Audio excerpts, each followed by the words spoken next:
नमस्कार दोस्तों, मैं अमन स्वागत करता हूं आपका आपके YouTube चैनल एजुकेशन हब पे। आज है 11 फरवरी और चलिए जानते हैं 11 फरवरी से संबंधित कुछ इंपॉर्टेंट अपडेट्स।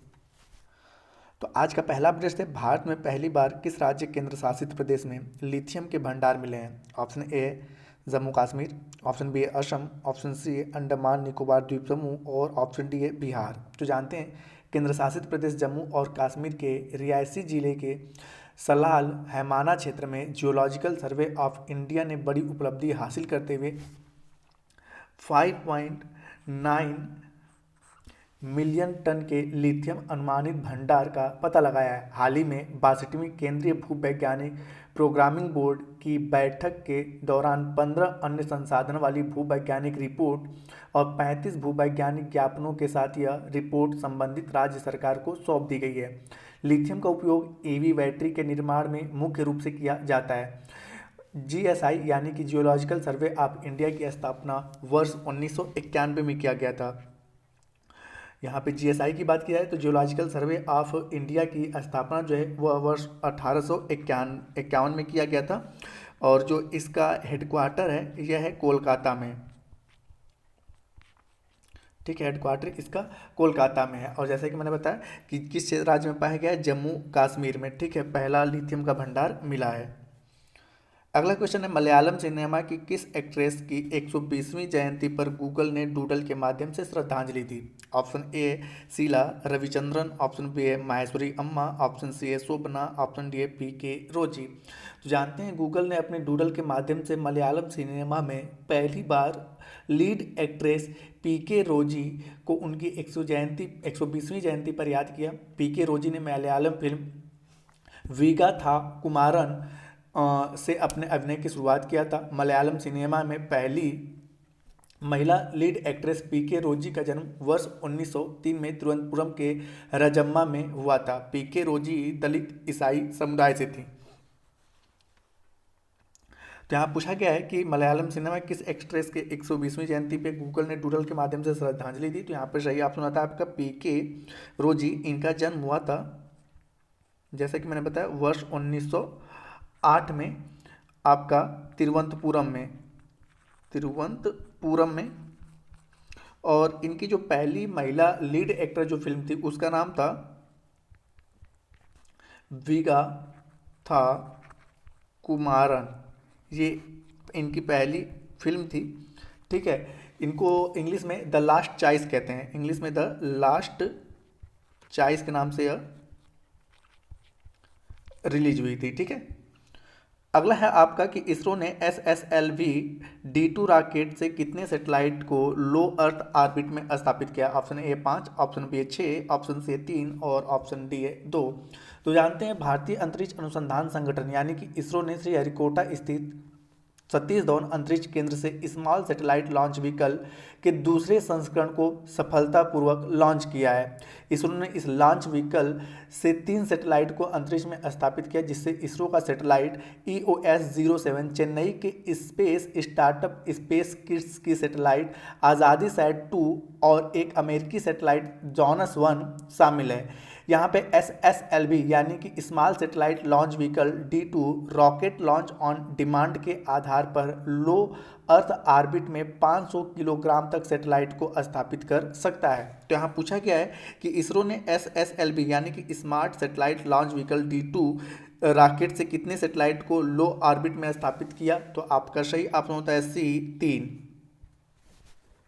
अगला है, Uttar Pradesh global invest summit 2023 का आयोजन किस शहर में किया जा रहा है? ऑप्शन ए है कानपुर, ऑप्शन बी है लखनऊ, ऑप्शन सी है वाराणसी और ऑप्शन डी है नोएडा। तो जानते हैं प्रधानमंत्री नरेंद्र मोदी ने आज लखनऊ में Uttar Pradesh global invest summit 2023 का उद्घाटन किया। इस अवसर पर उन्होंने भारत की समृद्धि में विश्व की समृद्धि और उज्जवल भविष्य निहित है। इस अवसर पर प्रधानमंत्री मोदी ने ग्लोबल ट्रेड शो का भी उद्घाटन किया, साथ ही उन्होंने इन्वेस्ट यूपी 2.0 का भी शुभारंभ किया। इस इन्वेस्टर्स समिट का थीम उत्तर प्रदेश नए भारत का विकास इंजन है। तो यहाँ पूछा गया है कि उत्तर प्रदेश में ग्लोबल इन्वेस्टर समिट 2023 का आयोजन किस शहर में किया गया? तो लखनऊ में। और इसका थीम क्या रखा गया था? इसका थीम है आपका कि उत्तर प्रदेश नए भारत का विकास इंजन।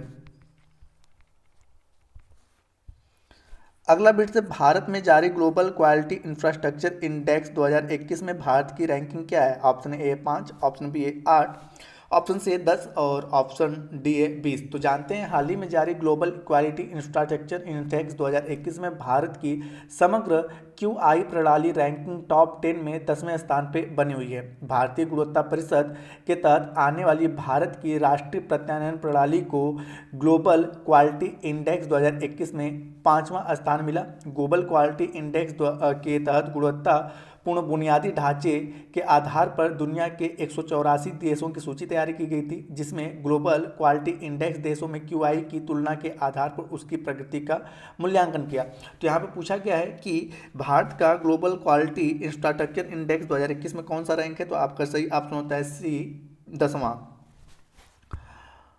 अगला अपडेट है आपका कि फाइजर इंडिया ने हाल ही में अपना नया एमडी और सीईओ किसे नियुक्त किया है? Option A Leena Nair, option B a Meenakshi Nevatia, option C a Jayashree Ulla और option D a Revathi Advaiti. तो जानते हैं फाइजर इंडिया ने मीनाक्षी नेवतिया को अपना नया सीईओ और प्रबंध निदेशक नियुक्त करने की घोषणा की है। उनकी नियुक्ति 3 अप्रैल 2023 से प्रभावी होगी।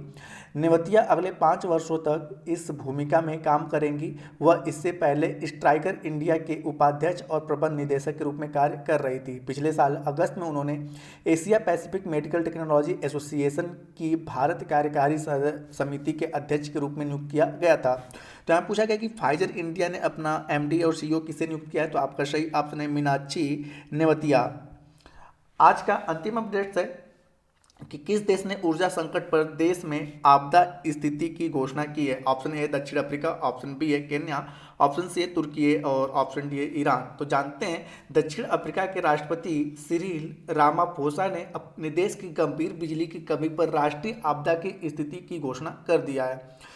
कोविड के कारण आपदा की स्थिति को हटाए जाने के ठीक 10 महीने बाद देश में बिजली संकट को लेकर आपदा की स्थिति को लागू कर दिया गया है। रामाफोसा ने यह घोषणा की कि इस मामले में अधिक प्रभावी ढंग से और तत्काल निराकरण के लिए ऊर्जा मंत्री नियुक्त किया जाएगा। तो यहाँ पूछा गया है कि ऊर्जा संकट पर आपदा स्थिति की घोषणा किस देश ने किया? तो यहाँ पर सही ऑप्शन होता है आपका ए दक्षिण अफ्रीका। तो दोस्तों ये रहे आज के करंट अफेयर्स का अपडेट। अब समय पिछले सेशन में पूछे गए क्वेश्चन का आंसर देने का।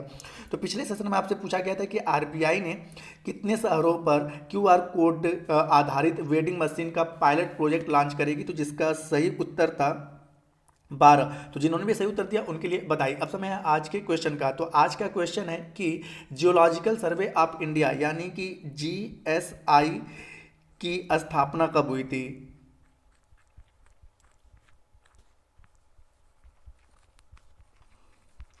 तो आप इसका आंसर हमें कमेंट बॉक्स में दे सकते हैं। आपके कमेंट का मैं इंतजार रहेगा। दोस्तों वीडियो पसंद आया तो वीडियो को लाइक करें, कमेंट करें तथा अपने दोस्तों के साथ शेयर करें और चैनल पर नए तो चैनल को सब्सक्राइब अवश्य करें। इस पीडीएफ को प्राप्त करने के लिए आप हमारे टेलीग्राम से जुड़ सकते हैं, जिसका लिंक वीडियो के डिस्क्रिप्शन में दिया हुआ है। तो वीडियो के अंत तक बने रहने के लिए धन्यवाद। मिलते हैं जल्दी नेक्स्ट वीडियो में।